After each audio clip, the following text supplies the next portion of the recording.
Turkey-backed fighters recapture key town in Syria's Idlib. Battle for control of strategic highway kills dozens of pro-government fighters, Syrian troops and rebels, Monitor says.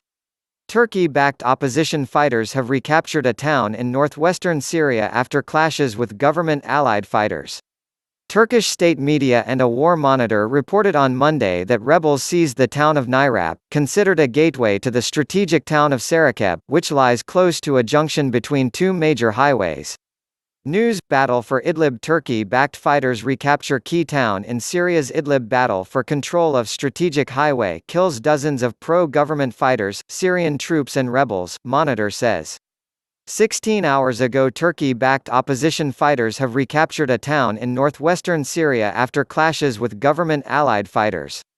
Turkish state media and a war monitor reported on Monday that rebels seized the town of Nairab, considered a gateway to the strategic town of Saraqeb, which lies close to a junction between two major highways.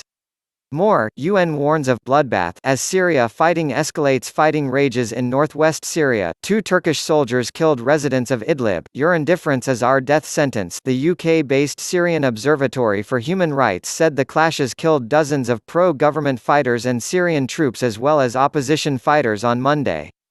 With the help of our Turkish friends, we have regained control of the strategic town of Nairab, the gateway of Saraqeb, after expelling the terrorist Russian militias, Yusuf Hammoud, spokesman for the Turkey-backed National Army, told Reuters news agency.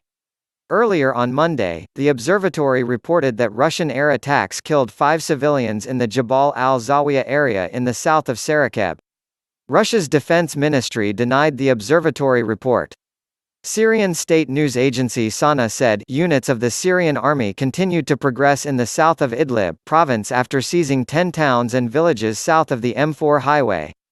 Observatory chief Rami Abdul Rahman said the government's aim was to wrest back control of stretches of the M4, which links the cities of Aleppo and Latakia.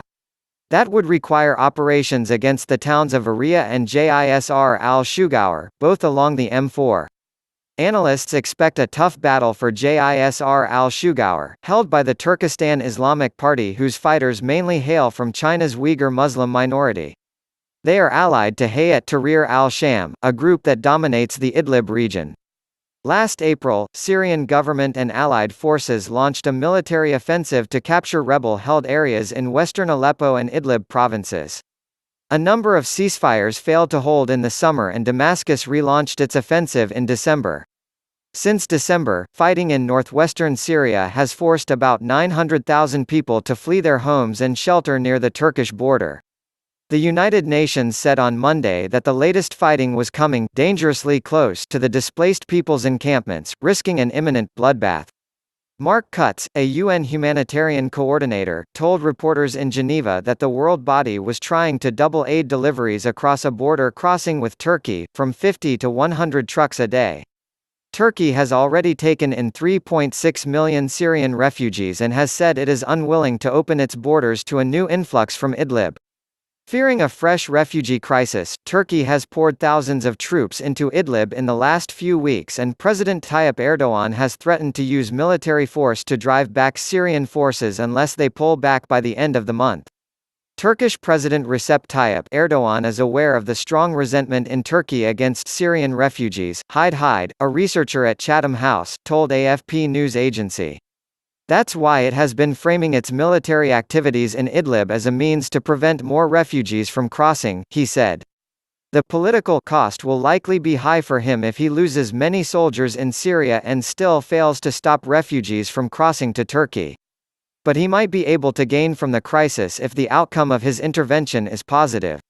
This month, as many as 16 Turkish military personnel have been killed by Syrian forces in northwestern Syria and several Turkish military observation posts, which Ankara thought were safe under deals with Russia, a key Damascus ally, ended up being surrounded in areas retaken by government forces.